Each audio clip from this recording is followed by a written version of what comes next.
Hello there good people and welcome back to the channel. I do not know about you, but for me, one of the most important aspects of a smartphone is definitely its camera. And if you are here, it means you clicked on the video because of its thumbnail and title, so I would assume the picture-taking qualities of our favorite personal device are as important, or at least somewhat important to you as well.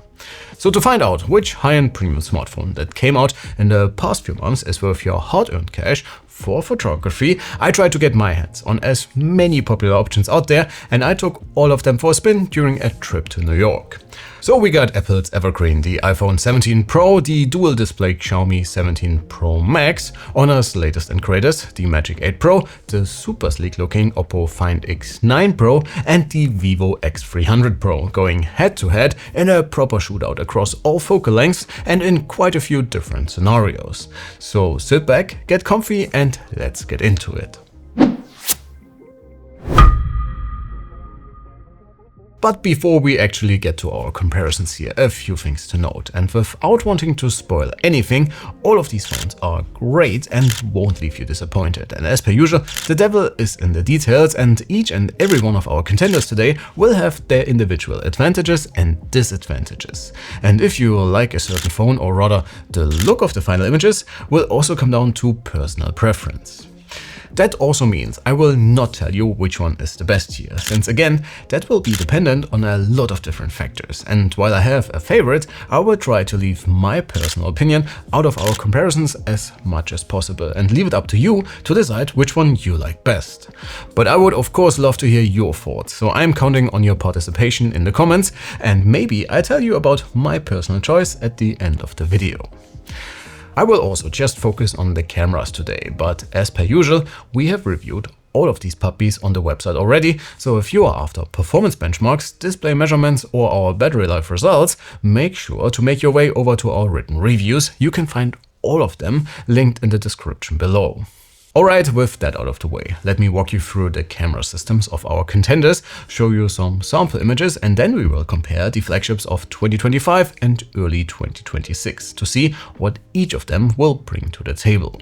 And before I forget, I wanted to focus on photo quality in this video, so I won't talk that much about video. But as you may have already seen by now, I took some of our B-roll clips with these and also added text overlays for the settings used, so you can at least get an idea of what you can expect if you are rather into moving images. So how about we kick things off with the Vivo X300 Pro, and the good-looking smartphone can rely on 50 megapixel sensors for its gimbal-stabilized main camera and wide angle, while the telephoto packs a whopping 200 million pixels. The massive camera module is adorned with the prestigious Zeiss branding, and during my time with this one, I actually enjoyed the Vivo across all three sensors and was pretty impressed by the quality of its camera system.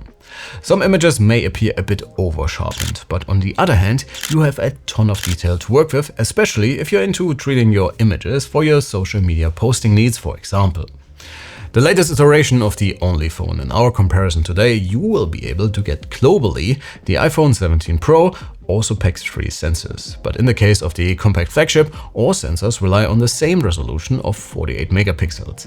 And while the overall quality is still really good, and especially the wide angle is a ton of fun, well, again, this is very personal, everything about this one feels a bit too clean and technical, and therefore a bit boring. And that's pretty much also the look you're getting from the images.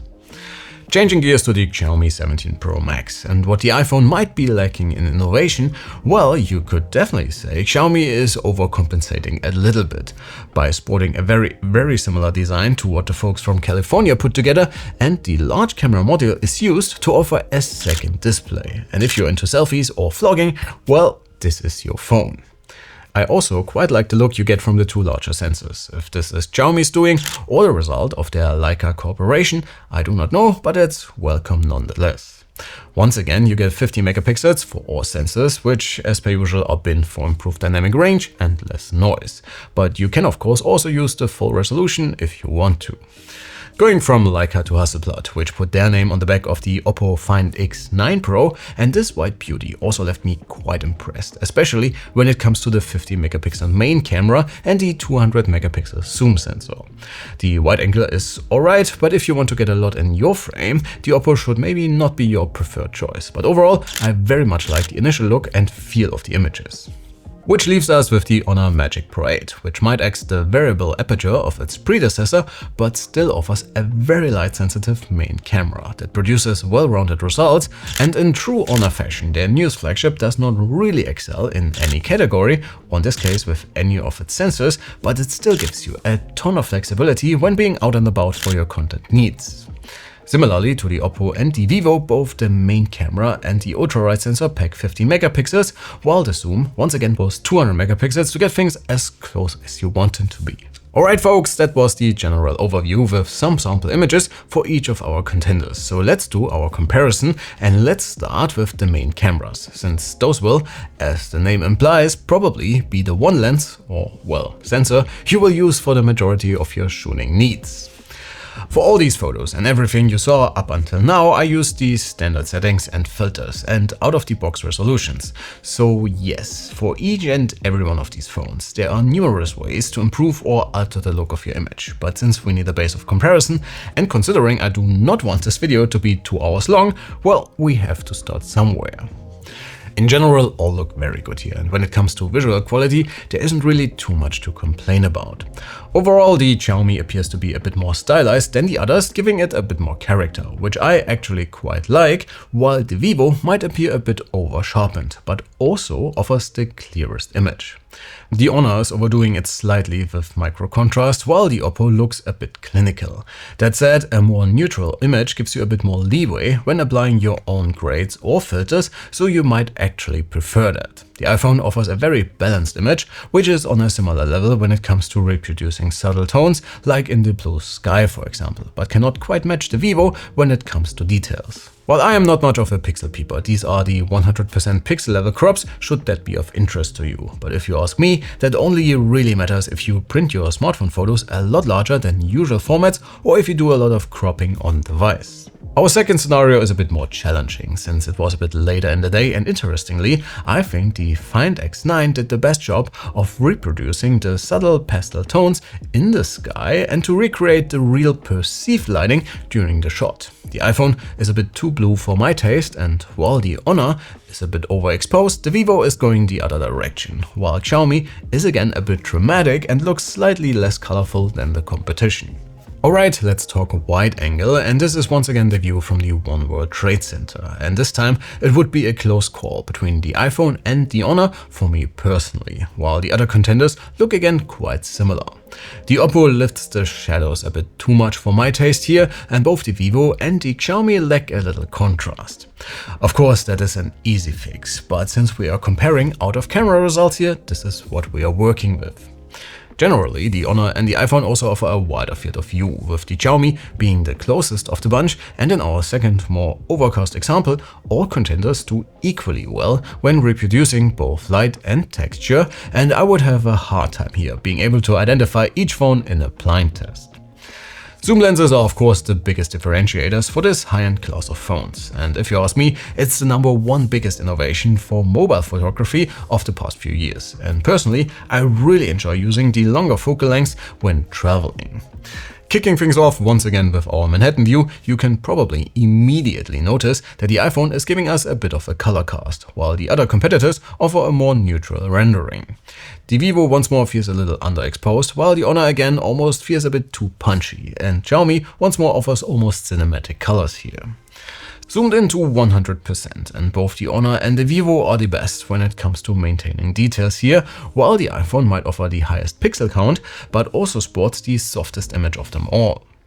Looking at another example, and I think the Honor looks the most impressive at first glance, while it's also overdoing it slightly with the colors. The iPhone for whatever reason, has quite some trouble with the darker areas of the bridge with some pretty excessive noise and low contrast, while the Xiaomi is really bringing out the subtle tones between the rusty parts of the bridge and the blue.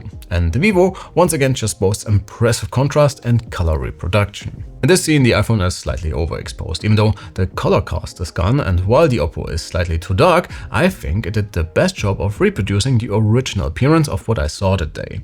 The Xiaomi looks a bit soft, while the Honor and the Vivo are on equal levels, I would say. Taking things a step further with their highest equivalent zoom levels, without venturing into the digital abyss of smudged pixels that would be digital zoom, and all phones produce very usable results here, with the iPhone doing its own thing of what Apple thinks is a neutral white balance, while the Honor is leaning a bit too much on the magenta side, and the Oppo offering in general the shortest reach and lacking contrast slightly. My favorite here would be the Xiaomi, since it's the most balanced, with the Vivo a close second, albeit once again a bit too dark. Going back to the Williamsburg Bridge and just judging from the general appeal, the iPhone and the Honor are the weakest of the bunch here in this case, while the other three produce quite similar results, with the Vivo once again being the punchiest of them all. Of course, you not always take pictures when there's a ton of light around, so let me give you some low light examples as well. The Honor disappoints a bit here with clear artifacts all around, while the iPhone lacks a little in detail and clarity. Personally, I would prefer the Vivo and Xiaomi here, with especially the latter recreating the scene the best, while also looking the most natural of the bunch. When zoomed in, things do look a lot better for the Honor, even though there are still some clearly visible halos around the street lamps, and the iPhone 17 also improves considerably, but the image still leans towards the softer side.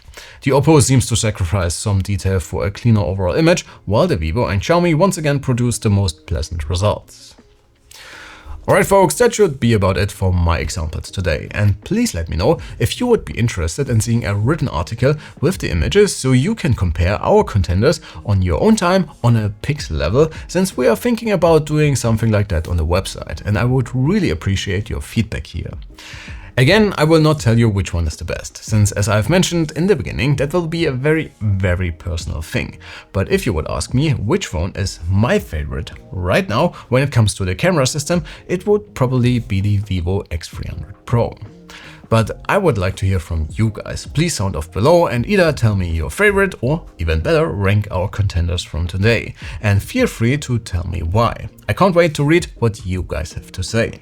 If this kind of video is something you enjoy, let me know as well, and if there's anything you're missing, you know the drill, tell me so I can include it in the next video. If you felt informed and entertained, leave your like and sub, it helps us out tremendously. Thanks a ton for watching folks, my name is Alex, you have been absolutely fantastic, and I cannot wait to see you all in the next one. Take care.